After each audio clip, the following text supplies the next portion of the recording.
Hello, I hope you have your multipass, because this week on Filmfaker's commentary, we're doing The Fifth Element. I'm Max. J-Rod. Wow.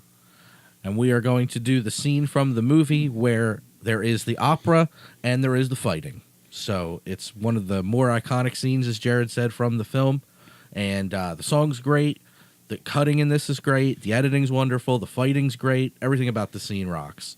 So we're going to go ahead and start it. It's like at 1 hour, 27 minutes and change into it. It's where we're arguing over the name of the alien race, but the one who is disguised as a waiter says, "It's showtime." And away we go. So there it goes. Thanks.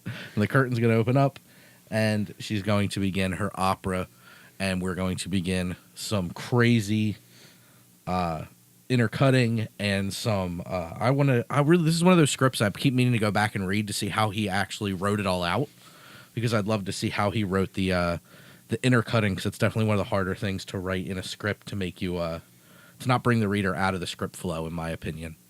Yeah, and just it goes so well, flows so well for the scene. It's gorgeous. The whole thing is wonderful. The way it's edited together is just phenomenal.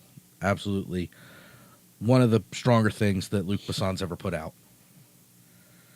It's just, everything is so good. The colors, it just starts out great, nice and slow and pretty. Everything's nice. Cutting into the audience. Those poor people behind the big-haired lady. Yeah. It's not too much of a visual medium. I paid all this money to see the blue lady. That is true. It's surprisingly subdued, and especially compared to the rest of the movie, which is a lot over the top. That there's not like crazy like lights and visuals and all this. It's just her like crazy performing. ribbon dancers in the background. Right. It's just her performing. It's pretty impressive.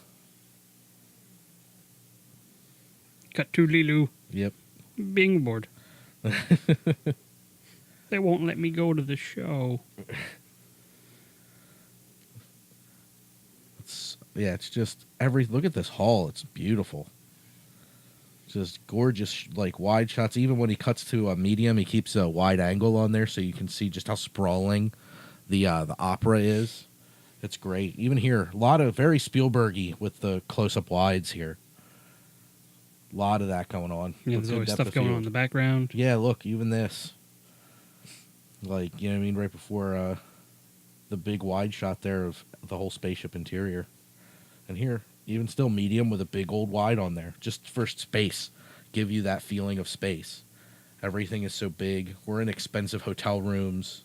Like, everything's so big and luxurious at this resort, so it makes sense to use that kind of lens. That's a cruise ship. It is a cruise ship. Oh, yeah, cruise ship, yeah. Yeah, I forget what it's called. Cruise ship? I honestly cannot remember. Me either.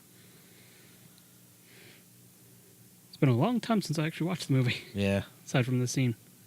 Now she's having war flashbacks. Yep. This panty raid going on here. Party ride. This is my favorite scene in Revenge of the Nerds. This isn't Revenge of the Nerds at all. No, it's not. This is great Bruce Willis, too, in this movie. Indeed. Watching the film. This is what we're doing. It's true. Yeah, you can just... He gets so uncomfortable. It's like, is she singing directly at me? Right. I'm kind of worried. Yeah, again, even the cuts of Lilu. Well, it's some sort of telepath, right? Very wide. I believe so. Yeah. And here we go. The song picks up. And we're a lot of editing on the beat here, where the song changes portions, we cut along with it. It's just flows so seamlessly because the audio is doing the same thing as the visuals. So in your head, everything flows nice and smooth, and you just kind of forget you're watching a movie, and you're just watching the whole thing unfold in front of you, which is it's great. It kind of transcends traditional cutting at that point. It's and a lot of the smart, like the hits that she's giving are in line with the musical stings. Oh, it's absolutely phenomenal. This, I would say, was one of the strongest editing on the beat kind of things I've seen in a long time. And then if you get a chance out there in film land to watch Baby Driver, Edgar Wright does very similar with car chases, where it's great. It's just so strong. Oh, Conveniently out of ammo. no bullets. Wrong Bruce Willis movie. That's fine. Maybe build up. Boom. One punch. One punch woman. And then the slightly larger guy. Yeah. Which she's hitting him so hard he's just completely dazed. That guy gets knocked down by a backwards punch. And then we end. Both the fight and the performance. Just stupendous. Thank you very much. Bzzz!